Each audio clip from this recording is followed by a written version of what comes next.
Welcome to the NXT Podcast, your home for weekly NXT reviews and insight. The beautiful part of NXT is that when one dream ends, another dream begins. Find all of your NXT news, recaps, and analysis right here. So with that being said, we only have one question for you. Are you ready? We thought so. Let's get the show started right now.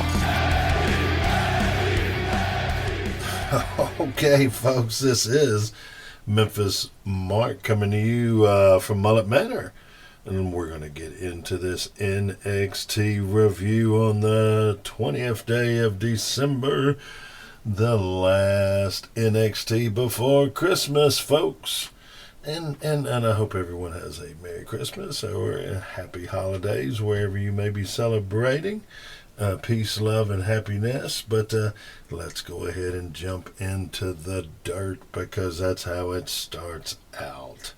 You've got them doing the promo with Mandy and Roxanne. They've got to face this problem, straightforward. Everybody knows what happened with Mandy. If you don't, look it up. I don't think it's a total deal breaker, but they're taking the belts and she's gone for a while. So as long as she's making, I guess, more money doing something else, then I don't know. I just don't want to get caught up in that because that just could be a funny ruse. I don't know. But anyway, they do a little recap of last week's match and promote, of course, Roxanne. And, they go full in. They go full in. So we'll see where that goes. But from there, it's Mello with Trick going against Axiom. And so Mello, I call Mello the modern day HBK because I could just see him going into that role. And Axiom could be maybe the future or maybe now the Mysterio. Who knows? But a good match. Mello's been in kind of a funk a little bit lately. So they come out and he's trash talking. Of course, Axiom backs it all up, and they took some good counters within this match. Just not to change so much wrestling, but just good counter for counter, man. It looked really good, and just for a while there, looks like Axiom was just one step ahead, and man, Axiom hits a drop kick, and this is a go back and watch this match because man, he gets so much height, and the drop kick just looks spectacular. Mello, when he does some moves off the top of the road, he's got a little shaky leg up in there, so I understand what that means and how I resemble that remark. So, but then eventually, Trick, because it seemed like that Mello was going after Axiom's mask more than normal, and Trick grabs the mask at one time, slams him down. Mello gets the don't miss, and there's a 1, 2, 3, folks. Now Axiom does get a little kind of revenge on Trick by going off the top rope on him, and there's some more words, so this may not be over, but oh my goodness, they got to have Mr. Walla. Mr. Walla is on the prowl because he's there. He wants to do like Roxanne Perez and call out Bron Breakker for a match tonight. One problem, kind of like, remember old Big Body Javi?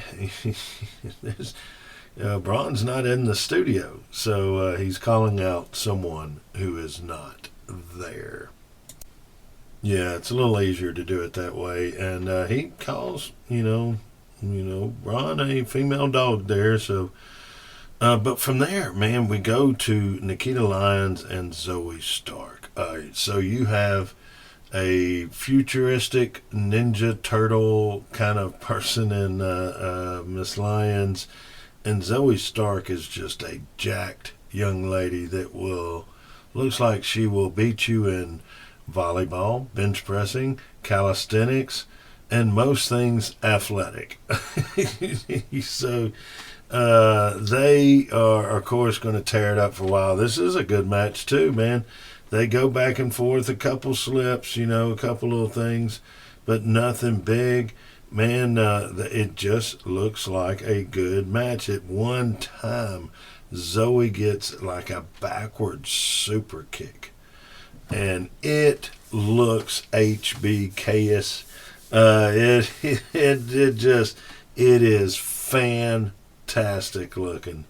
Look, they a few more moves. I said go back and watch this match, but Zoe ring rope during pin illegal, not seen by referee. Okay, a little confusing. That means go back and watch it because it's a pretty good match. You can't go wrong with the starting two matches. But from there, you've got Cora Jade. She's mad because she could have been Roxanne Perez. And she truly believes that. And she's explaining it. And right about the time she gets to the point of explaining it to us, there's a case of Wendy Choo flying through there. Because Wendy Choo come through there. And so we have a fight. We have a future match coming out of this. I'm betting, and then they go to a little get together with Briggs and Jensen and Fallon, and they're talking about what the club, the family business of Fallon, what it owes, how much money, and everything. And in walks a Miss James, Kiana James. And she tells her assistant to pretty much take an inventory. And they get to talking. And she says that she bought their loan, their debt from the bank. And she's going to do what she wants to do with it.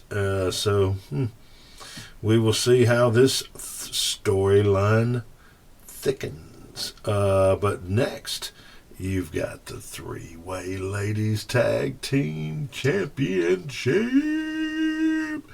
You've got the champs, of course, and Carter and Chance, and you've got Toxic Attraction with no Mandy Rose. And you've got Ivy now and Tatum Paxley. And man, and of course, Ivy, and I'm sure she's going to get there, and before she looked very, very stiff in her matches, but she only looks half stiff now. Mic work, okay, needs work, but when she gets somebody down, when she does it right, and with the moves right, it looks like she's got the wrestling moves down, because she does. She just is trying not to hurt people. But Paxley looked really, really improved over the last 2 to 3 weeks.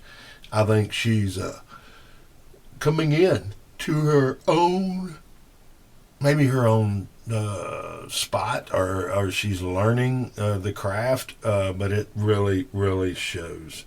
Good match, man. It's back and forth. A couple, who was it? Paxley almost tagged the wrong corner at one time during the match, so small little mess up, and there was a slip or two, and the ladies sold it and went straight on through it.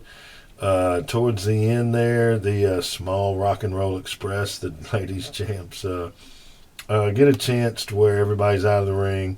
It's Carter and I want to say Paxley, maybe, but anyway, Carter gets a chance to get the 2-for-1. Even as Paxley it was solid and better. There was a counter. Ivy goes and gets a submission. And then there's a tag team move with the lady champs. And the next thing you know, Ivy's submission hold is now falling back over, and it is now a pin attempt, and the 1, 2, 3 does happen. So the champs stay the champs. So, but everybody looked upset, and I could see something coming out of here. Now you've got Ora Mensa, maybe the kind of the repackage there. They got him as the nightlife guy. Music and wrestling are about the same and all this stuff, and he's at home in both places. So we'll see where that goes. But then there is Booker T talking about his prize student, Miss Roxanne Perez. And he's been going on and on for a while about how she joined at such a young age. And under his tutelage, she has become this, that, and the other, and now the champ.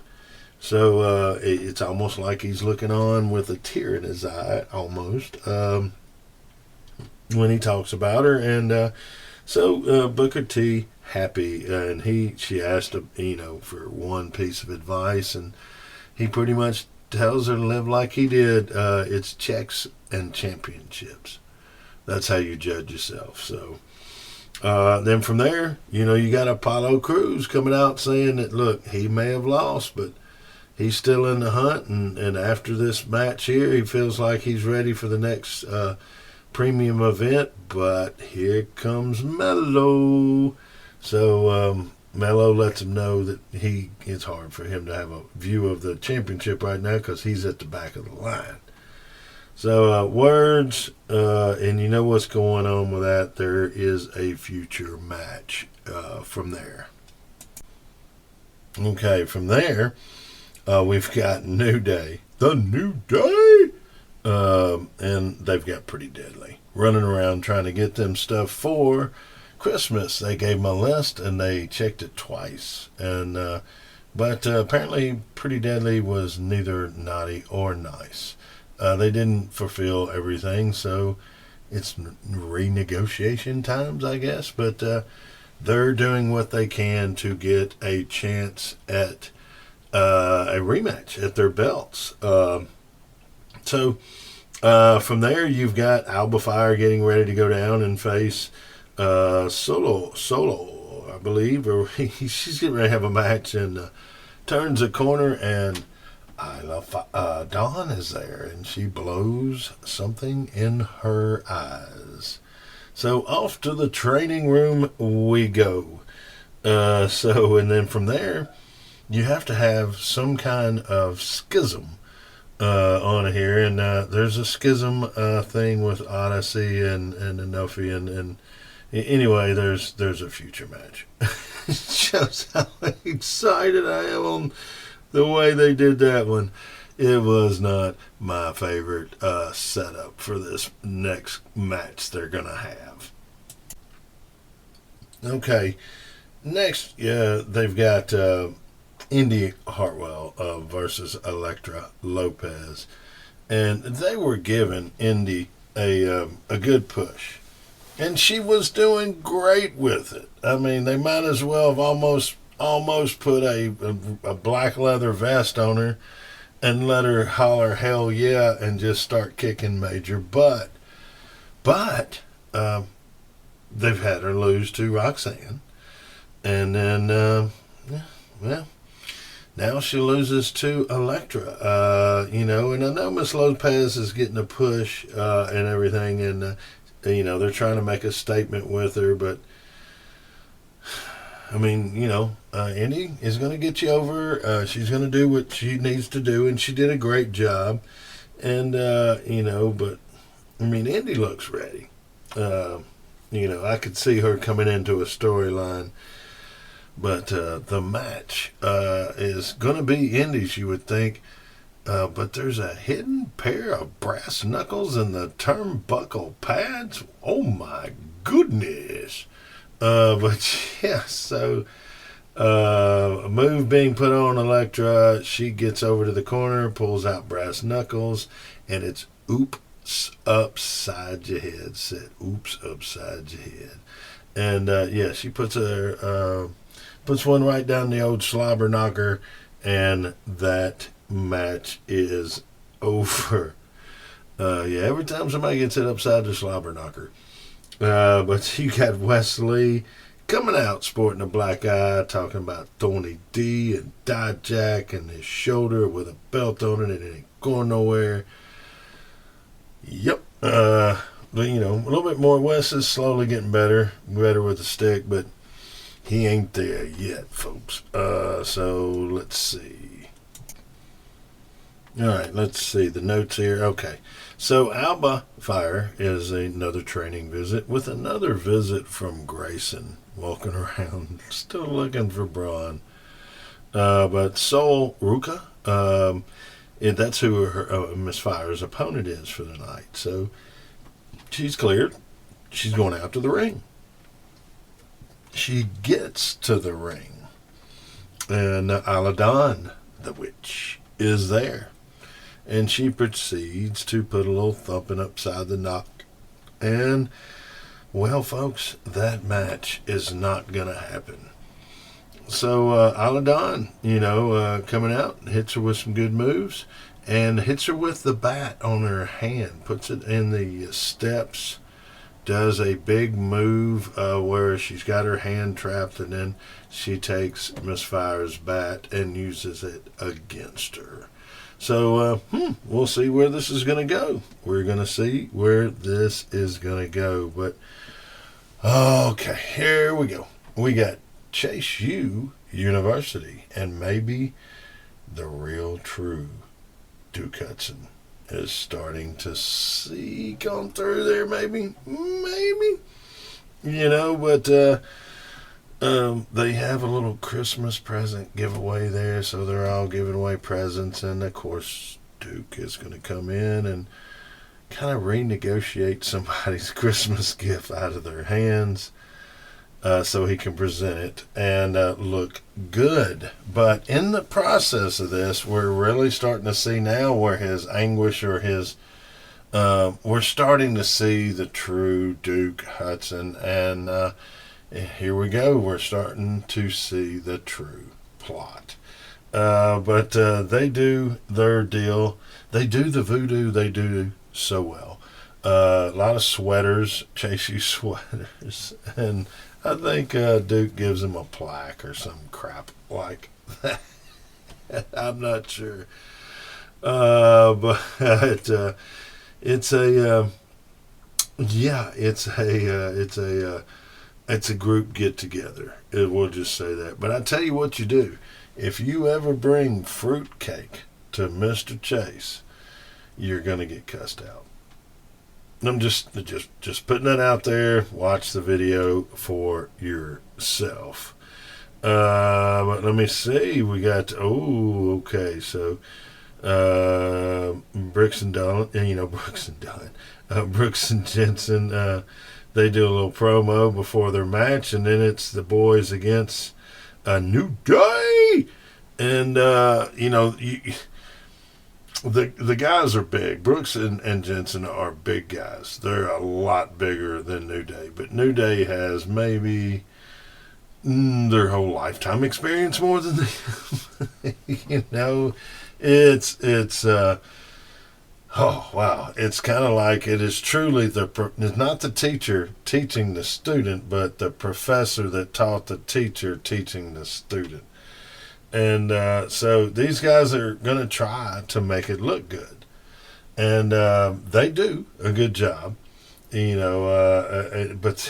these old country boys they got on there, they're big, man, just big. Especially Briggs, just some big old guy, man. And he does a moonsault, man. Off the top rope. And I think he may be 6'5", 6'7", somewhere in that range, doing a moonsault. So, you gotta love it, man. They ends up being some tag teaming going on, and Xavier is gonna end up with a big elbow drop and end up getting the win. But this is a good match. This show has got some solid stuff on it. So I'm going to give it a B as far as watchability. Shoot, really good. But let's see where were we at. Well, we had Briggs and Jensen and New Day. But when Otis and Julius and Ivy and Paxley are all leaving out in the parking lot, who appears but Veer and Singa. And they've pretty much got things ironed out now. They are ready for a match. We will see where that goes, but I can tell you this: it is going to be on a future, I would think, premium event coming up very soon. And then you've still got Grayson Waller running around, bawling and walling and scrawling, talking about this and that and the other. And he's looking for Bron, but wait a minute. There's a car pulling up. Oh my goodness, who could it be? I can't imagine. But, hey, it's Bron. It's Bron Breakker. And Bron Breakker grabs his belt and he makes his way to the ring. All right, so these guys are ready to, at least one is ready to rip the other one to shreds. Yeah, and then, you've got Bron pulling up, and I believe it was a challenger, and he jumps out. So, with that track to the ring, everything's set up. And they get in the ring, and there's some pretty good little quick moves. You're expecting something out of Waller, but he didn't want to mess up his fur coat. But he ends up, he gets a move or two, but then Bron gets the moves, and he throws him up and against the rope, couple moves, throws him against the rope, and he is setting him up for the big spear. And he does connect with the big steeple. He connects with the spear. I was going to say the Steiner spear, but he connects, but he's out. And you ask me, why would he be out if he connected with the spear? And Waller looks really, dazed and confused, but he's not out. Well, then the fur coat comes off, my friends. And when the fur coat comes off, he has a bulletproof vest with Kevlar in there. So, if you're going to get speared by a pro wrestler, go get you a vest, a Kevlar pieced a vest with sheets so you can interchange them and set yourself up in case, I don't know, you're out shopping somewhere and one of these monsters comes up and just wants to spear you. That is, that's gonna be the end of that one. Overall, the show is a pretty doggone good show.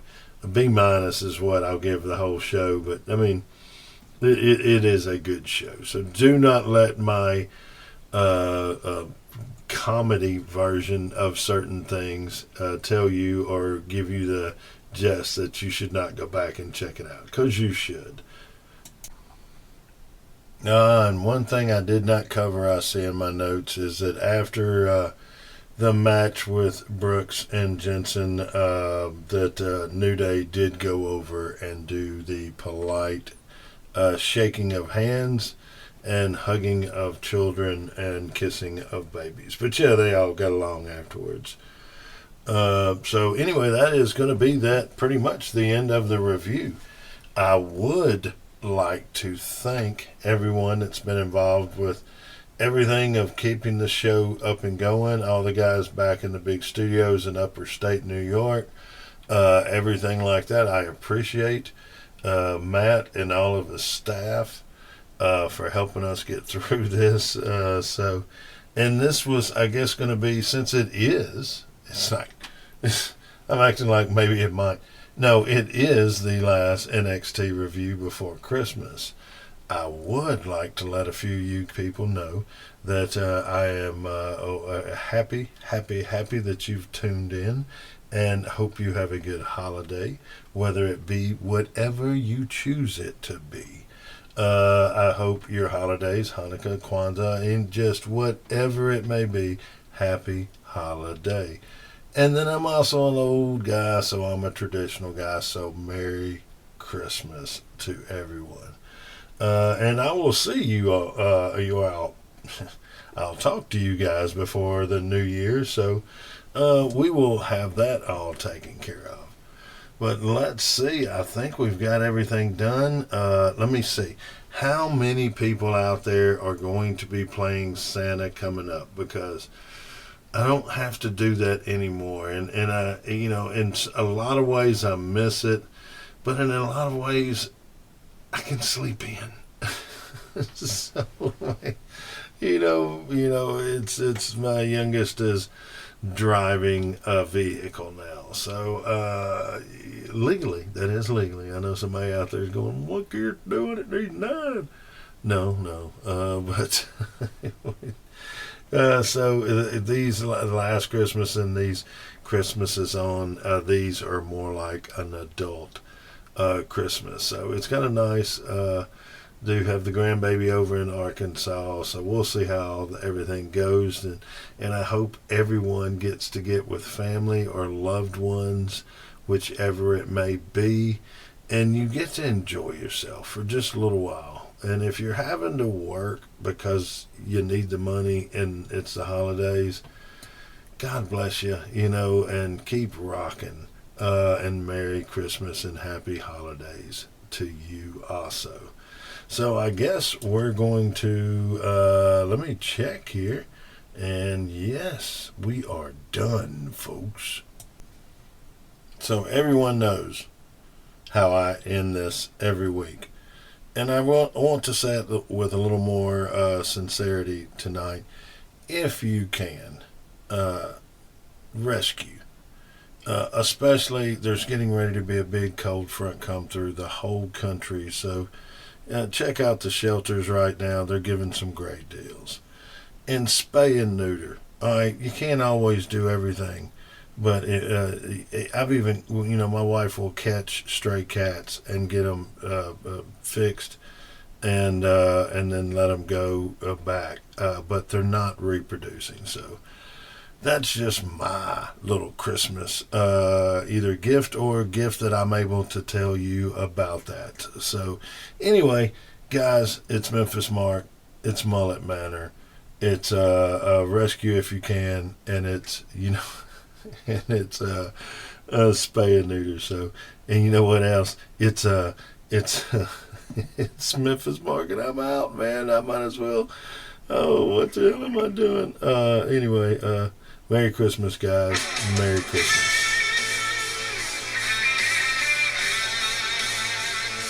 Happy holidays.